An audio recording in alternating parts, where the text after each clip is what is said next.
oitavo ano. Hoje, no módulo 15, falaremos sobre as dinâmicas populacionais. Então, apesar de os territórios americanos já estarem ocupados por povos nativos, a chegada dos europeus ao Novo Mundo desencadeou uma série de deslocamentos populacionais para a consolidação da sua colonização.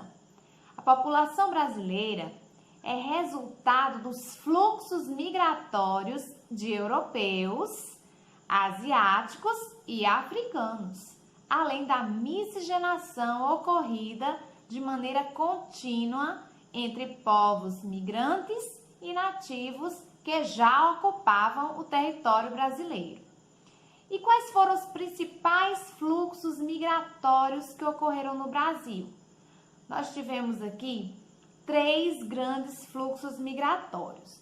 O primeiro fluxo migratório, ele é caracterizado pelo processo de colonização territorial, marcado pela vinda dos portugueses, que chegavam ao Brasil para estabelecer o domínio colonial português, certo? Então, o primeiro grande fluxo migratório é caracterizado pela chegada dos portugueses.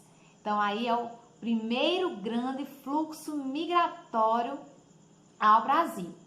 Qual foi o segundo grande fluxo migratório? Já foi a migração forçada, né, dos povos africanos, trazidos à força para o trabalho durante o período colonial. Esse foi o segundo fluxo migratório de grande impacto, a chegada, né, dos povos africanos. E o terceiro fluxo migratório caracteriza-se pela vinda de imigrantes europeus e asiáticos como trabalhadores livres para a substituição da mão de obra escravizada. Então, recapitulando, 3 grandes fluxos migratórios principais ocorreram. O que são esses fluxos migratórios principais? É uma grande leva de imigrantes que adentraram o território brasileiro em épocas distintas. Então, o primeiro fluxo dos portugueses, né, dos europeus, dos imigrantes europeus, no início da colonização. Segundo grande fluxo migratório, os africanos que vieram de forma forçada, né, para trabalhar, principalmente no ciclo do açúcar, no ciclo do ouro. Foram trazidos à força para o Brasil, mas foi um fluxo migratório muito grande, um grande contingente populacional que adentrou as terras brasileiras. E o terceiro grande fluxo migratório vem de onde? Dos imigrantes que chegaram de maneira livre, né, que vieram trabalhar, substituir a mão de obra escravizada. Então, é isso que nós precisamos ter em mente na aula de hoje, esses 3 grandes fluxos principais do Brasil. E os fluxos migratórios internos, quais são as áreas mais que atraem pessoas, em quais os períodos foram mais atrativos para os migrantes dentro do território brasileiro, certo? Então, os fluxos migratórios, eles também ocorrem em escala nacional e ocorrem também em escala regional, dentro do próprio território brasileiro, em movimentos internos de deslocamentos. Esses deslocamentos seguem lógicas econômicas e sociais bastante semelhantes aos daqueles, né, que nós observamos em escala global. Por que as pessoas migram? Por que elas se deslocam dentro do território também de um país?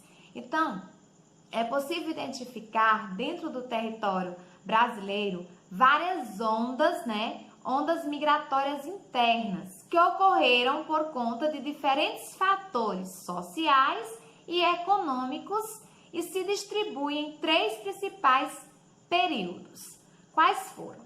Primeiro, durante as décadas de 1950 a 1970, caracteriza-se pelo processo de industrialização e urbanização brasileiro. O sentido principal desse fluxo migratório interno aí foram o quê? Os estados, dos estados da região Nordeste para a região Sudeste, certo?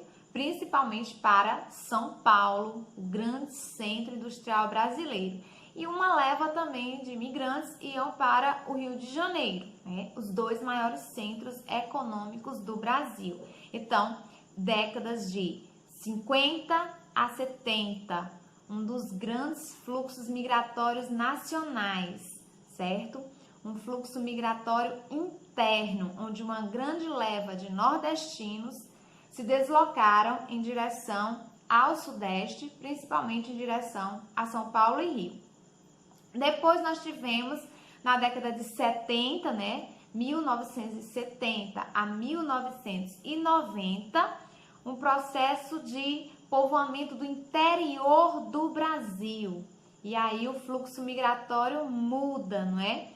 As pessoas da região sul para as áreas mais interiores do centro-oeste, certo? Na expansão da chamada fronteira agrícola. Então, comprar terras no centro-oeste, a centralização do Brasil, é quando a capital também é transferida para a região centro-oeste. Então, as pessoas vão ser atraídas também pelo cultivo da soja, por terras mais baratas, né, para o plantio, e vai haver esta migração, principalmente do sul para o centro-oeste. E um terceiro fluxo migratório interno também pode ser observado após a década de 1990, como reflexo de quê? Da desconcentração industrial. Então, nesse período, né, as pessoas vão estar buscando retornar ao interior, aos centros regionais. Então, a desconcentração industrial é porque as indústrias deixaram de existir apenas no Sudeste, apenas nas regiões em São Paulo e no Rio de Janeiro, e houve a desconcentração. As indústrias passaram a ser atraídas para outras áreas com impostos mais baratos, uma série de fatores que fizeram com que as indústrias se deslocassem. Então, houve também esse deslocamento interno, né, para os centros regionais, ou seja, as capitais de outros estados que antes não atraíam tanto essa população. Então, só recapitulando os principais fluxos migratórios internos do Brasil, né? Nós temos nordestinos saindo em direção ao Sudeste, certo? Década de 50 a 70. Depois nós temos, na década de 70 a 90, sulistas se deslocando em direção à região centro-oeste, certo? Buscando a chamada fronteira agrícola, o plantio da soja e demais culturas. E depois um terceiro fluxo migratório nacional, década de 1990, onde muitas pessoas que haviam saído das suas regiões retornaram, ou seja, a volta para o interior ou para os centros regionais. Certo, pessoal?